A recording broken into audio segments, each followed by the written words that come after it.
that's pretty good, right? I mean, survival of the fittest. But to put it real simply, to explain my answer to her question that everything has its place, you take a human and throw it in the ocean and ask it to live there, it's not going to do too well. That's a broad example of this. Same thing falls on a much finer scale. The idea of ecological niches that were very much attributed well to, just to borrow from an example earlier, the idea of skin color. Darker skin color provides more resistance against sunlight and skin cancer. Those people have a place, and lighter skinned people have a place where their skin's able to reflect more sunlight and keep them, keep them cooler in the snow, camouflage them more. All those ideas of these niches, and that's microevolution. Okay, but again, that goes back to my microevolution leading to macroevolution based on niches thing, which is an argument I really don't want to get into again, because that's going to bore y'all once again. So what you're saying is, if you throw a human in water, he'll drown, but a fish won't, because he's designed to be in the water and the human's not? Yes. So you're saying there's design in nature? Okay, this is, hold on. Now he makes an excellent point, right? He makes an excellent point, but I'd like to extend on that point, is that this concept of all these accidental things being what evolution is one of the major mistakes that I would mention that y'all have made about biology. Evolution itself is not just accidental. The whirlwind creating the clock or the airplane is nothing like how evolution would be properly explained and being taught. But the reason we make that argument is the argument from design. The argument for design. You don't go from chaos, rocks and dead matter, disorder, to unity. Science doesn't even teach that. The second law of thermodynamics, entropy, says that things start, what? Unified and work toward chaos. Evolutionary theory has it from chaos working toward unity.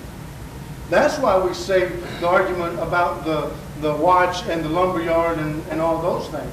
You would agree that every house is built by a man, right? Yes.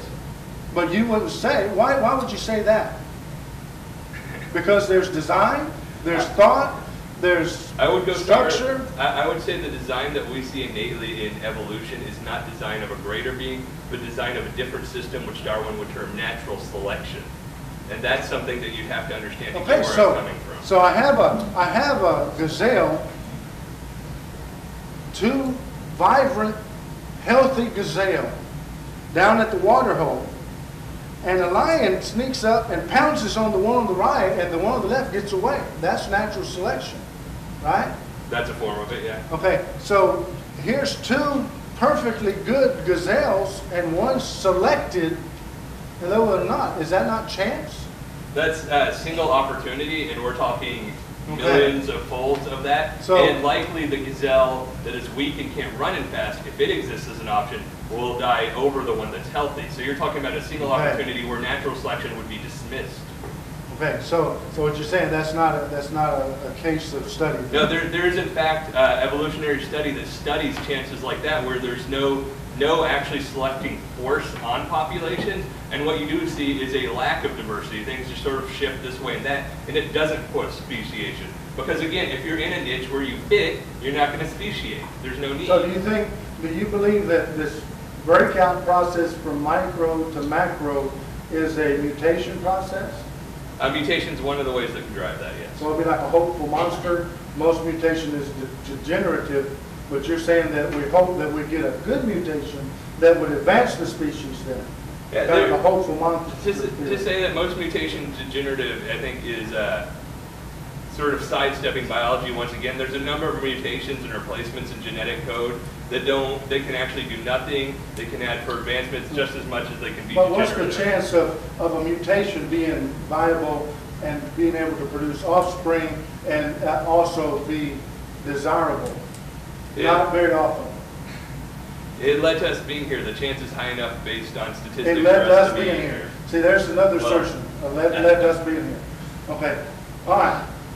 So you're saying basically that monkeys have a place in the overall scheme of things, and that's why they still exist alongside man. Yeah, I mean, exactly. So if we want to say the different monkeys on her chart, if, little monkey up in the tree, big monkey on the ground, heavier, you can't get up the tree, that sort of thing. Now, if I understand the evolutionary process, for one species to advance, the other has to decline. No, absolutely not. Then what would be the purpose of the advancement of the species if there's not some crisis? If I understand evolution, you have a crisis, the ones best suitable to adapt to the crisis survive and the other ones die out. The crisis doesn't have to take place of the original species. It could be a subgroup of the species. And now we get back to transition fossils. Well, niches are important. Transition fossils are important to the study of biology and paleobiology and anthropology. Misspoke. Other science people here would be mad at me. Anyways, the evolutionary species, or transitionary fossils rather, are important, and if you come from a scientific perspective, and this is where we're going to take each other for granted, I will simply say that we say they exist, absolutely. Okay. The Archaeopteryx, for example, at the Houston Museum of Natural Science, which was my reference earlier. Right, I've been there. Yeah. Yes. So are we still waiting? Microphone. Well, it's a question to you. Microphone. Okay. I want to get you on tape. So, We have to have a record. if I understand right, what you're, Wayne Blake, just had. What I'm basically understanding is then you're saying that, is there something higher than us here? Or are we still waiting on the millions of years to happen before that happens? Well, can you reference higher than us? In what way? You said we're not the higher form because we use too much energy, we do all these kind of things. I guess we're creating global warming, we're doing all those things. So if there's a higher, where is it? Well, it take time to appear. If you want to say higher in complexity, higher in the food chain than humans, it could take time to appear. We could speciate into multiple species. As we talked about earlier, there's microevolution going among humans. In the last 20,000 years, we've seen the size of the human brain greatly decrease. Now, the fact of the matter is now humans are a global species. We don't have niches where we've sort of taken over. But defining higher up is a really hard thing for me to do because I think they spoke on earlier defining words. We're going back, all right, let's just, I'm gonna try to break it down. Okay. That's what I'm trying to say. Yeah, okay. Let's say we're looking at an evolutionary chart, and now I'm on the top of it. What's coming next? As far as evolutionary charts, being at the top doesn't indicate any sort of specialness to you.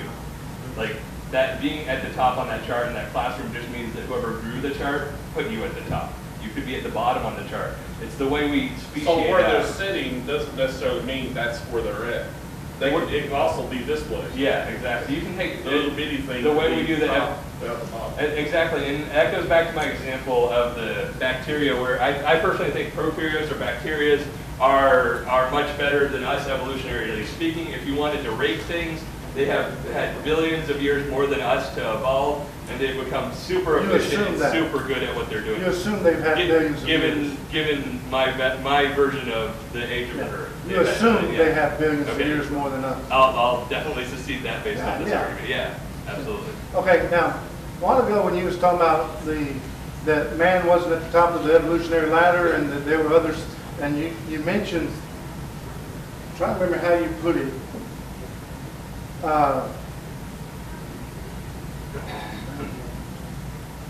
That they, how was it?